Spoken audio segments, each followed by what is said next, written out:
Hello दोस्तों, क्या आपका अगर खून गाढ़ा है ये जानने के लिए कोई लक्षण होते हैं, कोई ऐसे साइन सिम्टम्स होते हैं जिसके बेसिस पे हम ये जज कर सकते हैं कि किसी व्यक्ति का खून गाढ़ा है या पतला है,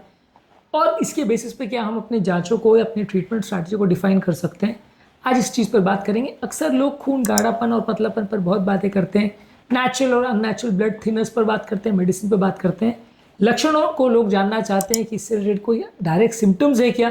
जिसके बेसिस पे हम समझ सकते हैं कि किसी को व्यक्ति को खून गाढ़ा है या पतला है। तो आज इस एस्पेक्ट को हम डिस्कस करेंगे ताकि एक अंडरस्टैंडिंग डेवलप हो पाए, और आपको कुछ प्रैक्टिकल पॉइंट्स भी बताएंगे जो आपकी मदद कर सकते हैं ये समझने के लिए कि आपको क्लॉटिंग टेंडेंसी ज़्यादा है या कम। टॉपिक पर जाने से पहले जो लोग हमारे चैनल पर नए हैं उन्हें रिक्वेस्ट करूँगा कि चैनल को सब्सक्राइब करें, वीडियोज़ को लाइक करें, शेयर करें, फॉलो करें, कमेंट करें, पूरा देखें। टॉपिक में कुछ इंटरेस्टिंग पॉइंट्स और कुछ सरप्राइजिंग चीज़ें भी हम आपको बताएंगे, इसलिए इस वीडियो को एंड तक देखिएगा। तो बिना समय बिगाड़े चलिए शुरू करते हैं ये पॉइंट। सबसे इंपॉर्टेंट बात जो आपको समझने की आवश्यकता है कि डायरेक्ट सिम्टम्स ब्लड पतला है या नहीं उसके कोई खास नहीं होते हैं। अगर आपके शरीर में खून गाढ़ा है या पतला, ये टेस्ट के माध्यम से आप जज कर सकते हैं। थोड़ा बहुत आप ब्लीडिंग टाइम, क्लॉटिंग टाइम के हिसाब से जज कर सकते हो कि आपको चोट लगी तो ब्लीडिंग हो रही है कि नहीं हो रही है, या आपको चोट लगी, ब्लड आया कुछ ही सेकंड में रुक गया, या ब्लड आया बहुत देर तक चलता रहा। इसके बेसिस पे कि इनडायरेक्ट आप असेसमेंट कर सकते हो कि आपको कितना ज़्यादा ब्लीडिंग टाइम, एक पिन प्रिक करके भी देख सकते हो कि ब्लीड आ रहा है कि नहीं आ रहा है, कितने देर तक नेचुरल ब्लीडिंग हो रही है। तो इसके बेसिस पे एक रफ आइडिया आप ले सकते हो, पर डायरेक्ट इसके कोई लक्षण नहीं होते कि कोई पर्टिकुलर चीज़ को देख के आप समझ सकते हो कि आपका खून गाढ़ा है या पतला है। कुछ क्लॉटिंग रिलेटेड प्रॉब्लम्स है जिसके बेसिस पे आप जज कर सकते हो कि प्रॉब्लम है या नहीं। मान लीजिए किसी व्यक्ति को स्वेलिंग हो रही है, जैसे अगर हाथों और पाँव में किसी भी जगह पे एक्सट्रीमिटी में सडन सूजन हो रही है, वो एरिया लाल हो गया है, तो ये क्लॉटिंग का साइन हो सकता है। इसके अलावा अगर किसी हाथ और पाँव में सडन पेन या टेंडरनेस हो रही है, जिसमें आपको छूने में बहुत ज़्यादा दर्द हो रहा है और बहुत ज़्यादा पेनफुल हो गया, एरिया फूल गया है, तो ये इन्फ्लेमेशन का साइन हो सकता है, जो कि क्लॉटिंग का मार्कर हो सकता है। ये इंडिकेट करेगा इनडायरेक्टली कि ब्लड में क्लॉटिंग हो रही है। इसके अलावा कोई एरिया को छूने में अगर वार्मथ या रेडनेस हो रही है, तो ये भी अफेक्टेड एरिया में अगर छूने में गर्मी हो रही है, तो ये इंडिकेट करेगा कि वहाँ एरिया में ब्लड क्लॉट ज़्यादा हो सकते हैं। एरिया का अगर स्किन कलर चेंज हो जाए, वो एरिया ब्लू या पर्पल हो जाए, या वो एरिया बहुत ज़्यादा रेड हो जाए, तो ये इंडिकेट करेगा कि वहाँ क्लॉट हो सकता है, खून का थक्का हो सकता है। कहने का ये पर्पज़ ये है कि ये सारे साइन सिम्टम्स अगर आपको मिल रहे हैं तो आपको मानना पड़ेगा कि ब्लड में क्लॉटिंग टेंडेंसी ज़्यादा है, और उसके लिए आपको जांच करने की आवश्यकता है। और भी ऐसी बीमारियां हो सकती है जिसमें इस तरह के लक्षण मिले, लेकिन अगर ये मिल रहा है तो जांचों की आवश्यकता है। इसके अलावा यदि किसी व्यक्ति को सांस लेने में सडन ऑनसेट तकलीफ हो रही है, तो वो हार्ट अटैक का या पल्मोनरी एम्बोलिज्म का मार्कर हो सकता है। तो वैसे व्यक्ति को अगर सडन छाती में दर्द हो रहा है, घबराहट हो रही है, पसीना हो रहा है, धड़कन बढ़ रही है, या सांस फूल रही है, बेहोश हो रहा है, तो ऐसे व्यक्ति को क्लॉटिंग के लिए जांच करने की जरूरत है। कोई ब्रेन रिलेटेड किसी को अगर सडन न्यूरोलॉजिकल प्रॉब्लम्स हो रही है, हाथ पाँव में लकवे वगैरह का साइन हो रहा है, तो ये क्लॉटिंग का साइन हो सकता है। सडन ऑनसेट किसी व्यक्ति को छाती में दर्द हो रहा है, चलने में छाती में भारीपन हो रहा है, घबराहट हो रही है, बेचैनी हो रही है, तो हार्ट के ब्लॉकेजेस का साइन हो सकता है, तो इसमें भी जांच की आवश्यकता है। यदि किसी व्यक्ति को सडन ऑनसेट चक्कर आ रहा है, बेहोश हो रहा है, या सर पे हल्कापन जैसा एहसास हो रहा है, लाइट हेडेडनेस हो रहा है, तो ये भी क्लॉटिंग का साइन हो सकता है। किसी व्यक्ति को अगर सडन सिवियर हेडेक हो रहा है, जो कि किसी लकवे का या ब्रेन में ब्लीडिंग का साइन हो सकता है, तो ऐसे व्यक्ति को भी जांच करने की आवश्यकता है।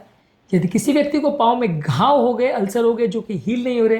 पेनफुल अल्सर या सोर्स हो रहे हैं, तो ये भी क्लॉटिंग का साइन हो सकता है। इसके अलावा किसी व्यक्ति को अगर बहुत ज़्यादा कमजोरी या सुस्ती हो रही है, हाथ पाँव नहीं हिला पा रहा है, या बहुत ज़्यादा कमजोरी सुस्ती का एहसास हो रहा है किसी पर्टिकुलर ऑर्गन में, तो वो भी क्लॉटिंग का साइन हो सकता है। अगर किसी व्यक्ति को हाथ पाँव में बहुत ज़्यादा सुनपना, कमजोरी, झुंझुनी होना, इस तरह के सिम्टम्स हो रहे हैं, तो ये भी क्लॉटिंग का साइन हो सकता है। हालांकि ये न्यूरोपैथी में भी देखने को मिल सकता है, पर ये सारे इनडायरेक्ट इंडिकेटर्स है जहाँ पे अगर मल्टीपल चीज़ें आपको दिख रही हैं तो आपको जांच करने की आवश्यकता है कि ब्लड में कोई क्लॉटिंग टेंडेंसी है तो नहीं।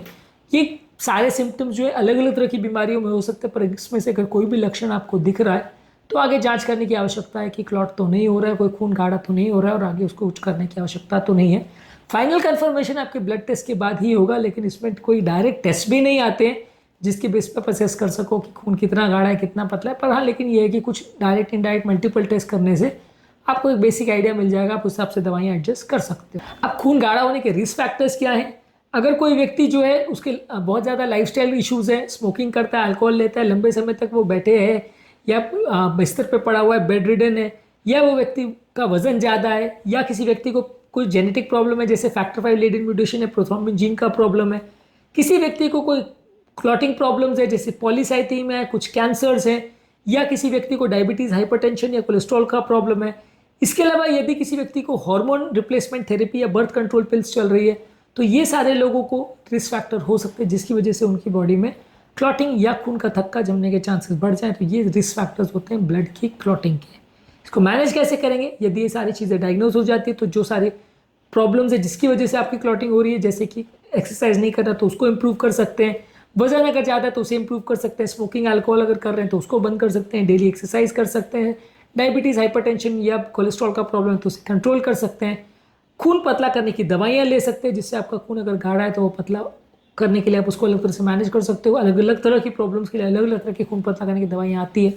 और रेगुलर मॉनिटरिंग कर सकते हैं, अलग अलग तरह की जांचें कर सकते हैं ये देखने के लिए कि ब्लड कहीं ज़्यादा पतला तो नहीं हो गया या अभी भी गाढ़ा तो नहीं है, इसमें कुछ अलग से दवाइयाँ गोली या ट्रीटमेंट की आवश्यकता तो नहीं है।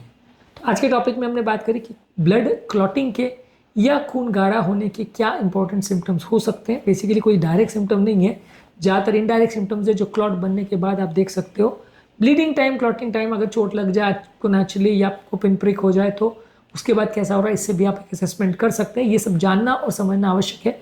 इसके अलावा natural blood thinners, natural blood clotters और कौन कौन से खाद्य पदार्थों से ब्लड थिनिंग या थिकनिंग में फ़र्क पड़ता है, इस पर हमने अलग वीडियोस किए हैं, इन्हें ज़रूर चेकआउट करें।